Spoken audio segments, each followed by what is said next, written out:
Sathya Sai Speaks, Volume 9, Chapter 18, Elephants and the Lion.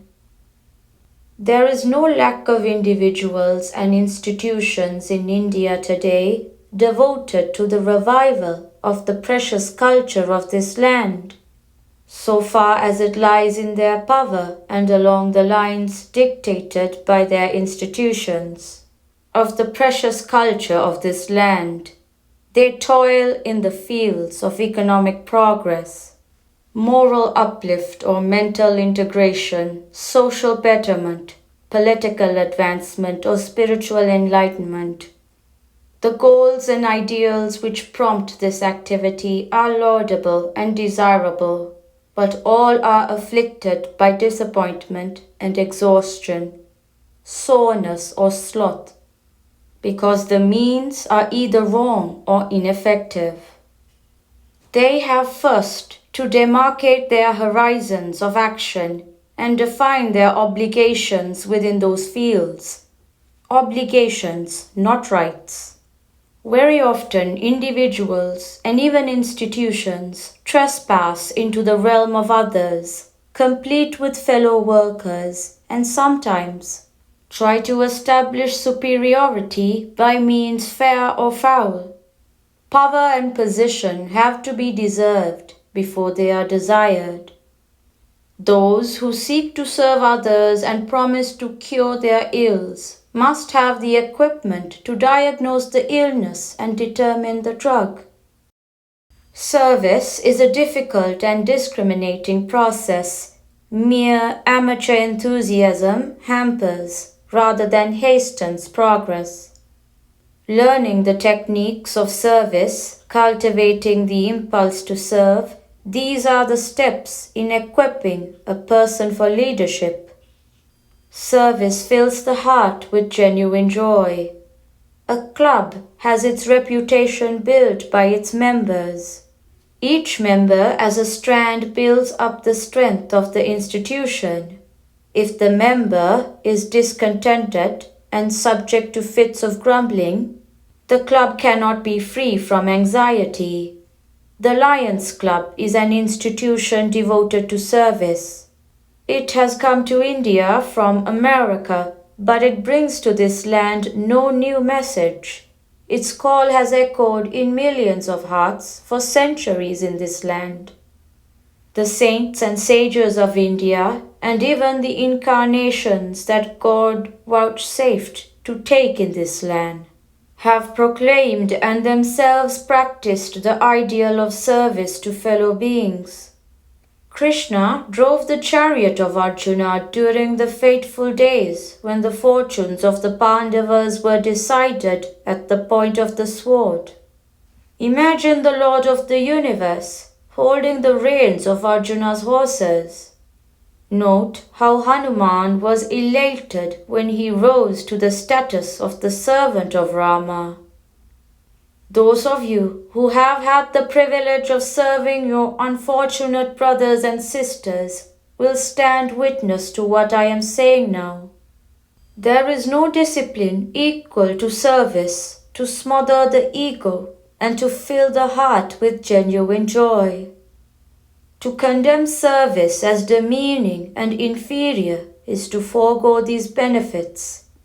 A wave of service, if it sweeps over the land, catching everyone in its enthusiasm, will be able to wipe off the mounds of hatred, malice, and greed that infest the world.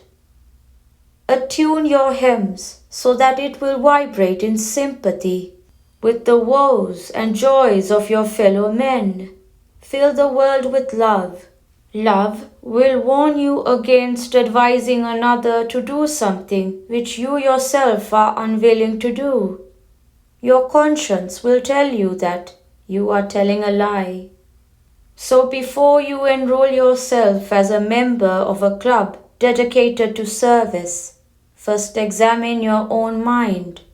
See that it is not tarnished by the cobwebs of doubt and the dust of passion. Do not join because someone else is already there, or that it will promote your business. or that it will be an addition to your prestige. Meetings should be convened with an urge to meet arising out of a genuine need, to exchange inspiration and instruction. Do not be anxious to waste money on dinners. Why feed the overfed? Feed the hungry, the ones who have not had so far the delight that a full meal alone can give. Intellect crowns you with kingship. Your club has a very significant name. You are rendering good service to the people, but I know that you are not deriving from it the sense of satisfaction to the extent anticipated. The lion is the king of beasts, the monarch of the forest. Man too is a beast, like the jackal, the cheetah, the tiger and the lion. The elephant is the largest of the animals. Its footprints are bigger than those of any other. When the elephant walks, it plants its feet so broad and heavy that the footprints of all other animals and denizens of the forest are effaced. But the lion and the elephant are mortal enemies. There is a deep lesson that nature teaches you through this. The mind is the elephant that tramples through the jungle of life, restraining by no fear, regulated by no rule. But the elephant is dreadfully afraid of the lion. The very first sight of the lion fills the elephant with panic. For the lion symbolizes buddhi, the intellect. Intellect crowns you with kinship.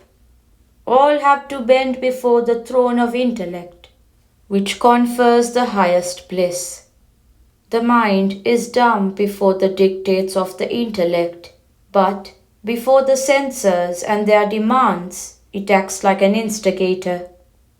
Make the mind subserve the intellect, then the path of man towards God is straightened and smoothened. Lions as you are, you must investigate the reasons for the defects that you seek to correct.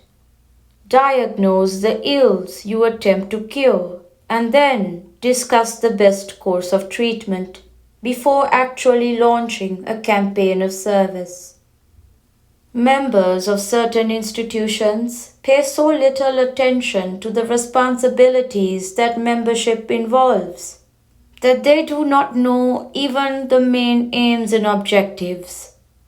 They are in only for the name's sake. This should not be. Everyone must be fully aware of the duties, the limits and the lines of action, and he must enter with open eyes. Each one must contribute his full share in the discharge of those duties. Your ideal is service, and so each person must wholeheartedly cooperate in the acts of service. Zeal and zest are efficient instruments for service. I have noted the work of the lions in East Africa and in the many cities of India.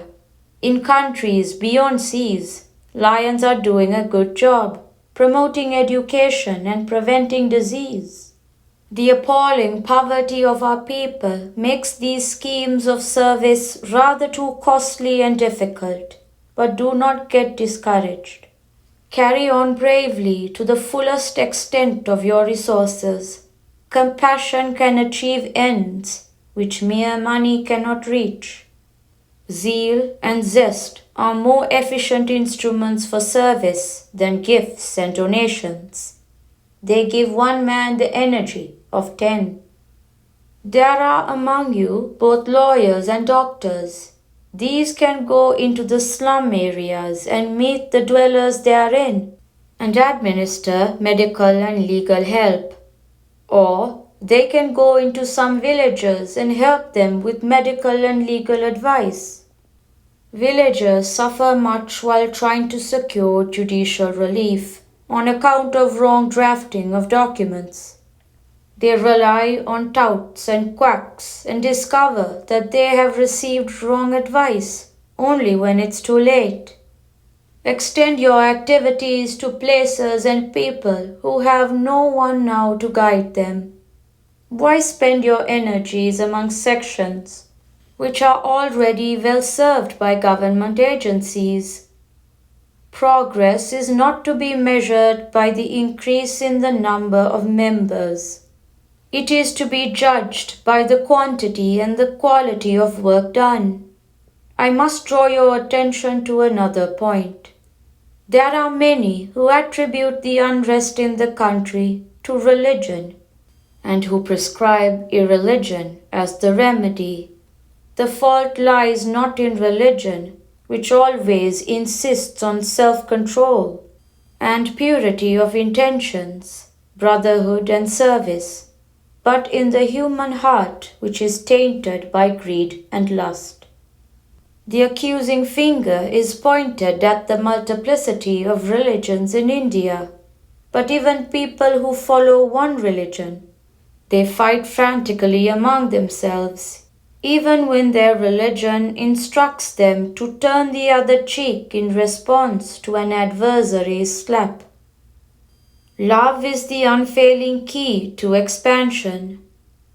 The followers of one and the same religion may torture each other and slaughter innocent lives with bestial glee. So religion is not responsible at all.